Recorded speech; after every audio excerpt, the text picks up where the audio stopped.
Welcome to American History Notes. These are conclusions that I've drawn from studying American history. You might see a cat wander in and out of the video. I apologize, but he does that, and I don't mind.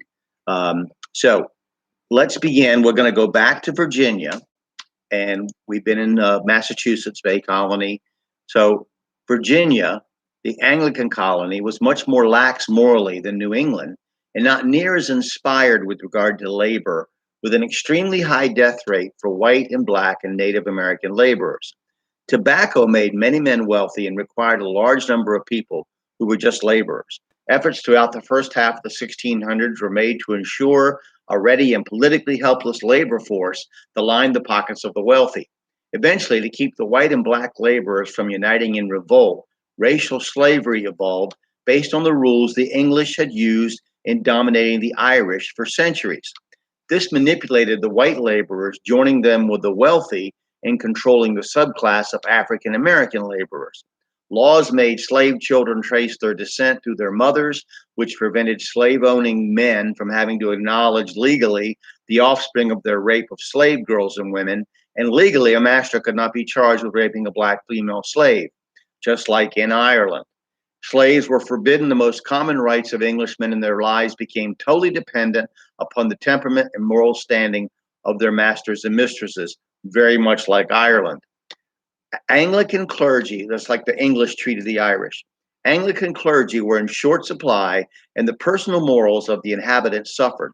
By 1672, 4 out of 5 Virginia parishes had no priest. Most church services were conducted by lay readers. With no Harvard to produce educated clergy, and with English trained priests not particularly desirous of roughing it in the colonies, this created a level of worship that would have embarrassed the folks back home, with a move away from formality and ritual that the Church of England loves so much. Excuse me, I'm sorry. Just imagine Puritans without the pure. Men and women of that day used abusive and profane language in a manner that only recently has returned to common speech.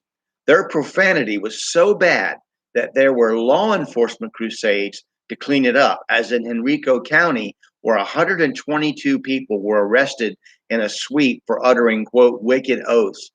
A woman was found guilty of swearing no fewer than 65 times, and one man was found guilty of, quote, innumerable oaths, all of which were criminal offenses. However, since all the Englishmen of the 17th century were interested in religion more than most anything else, surprisingly, Virginia libraries were full of books on Puritan theology and lacking in other topics except a few on animal husbandry and some Latin and English classics.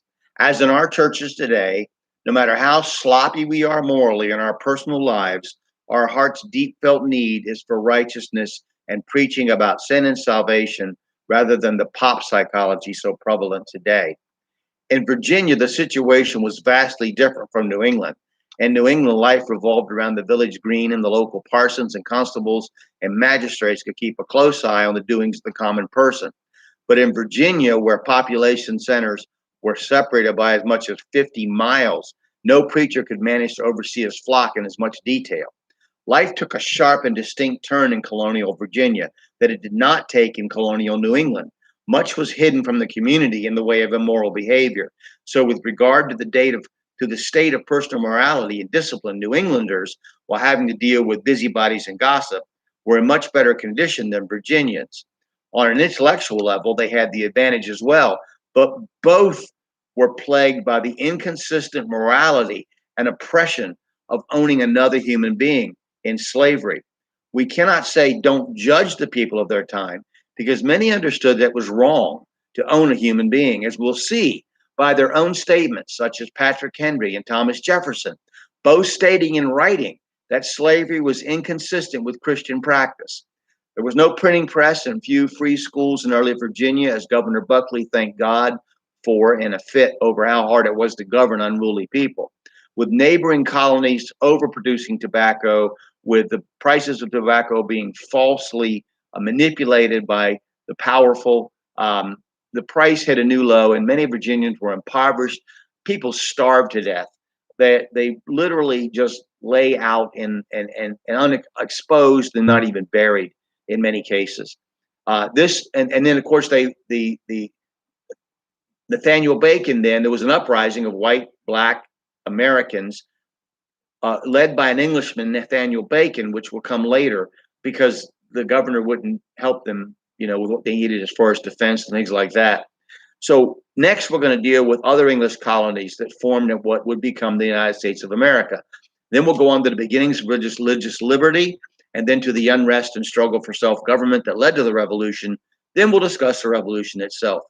Thank you for watching. I enjoy this. I enjoy my video blogs, and I hope you get something out of it. Even if you don't agree with my conclusions, that you do some study and you look into it and look at several sources and primary sources, letters and legal documents, things that diaries, things that take you back, rather than just somebody else's opinions. Thank you. Have a good day.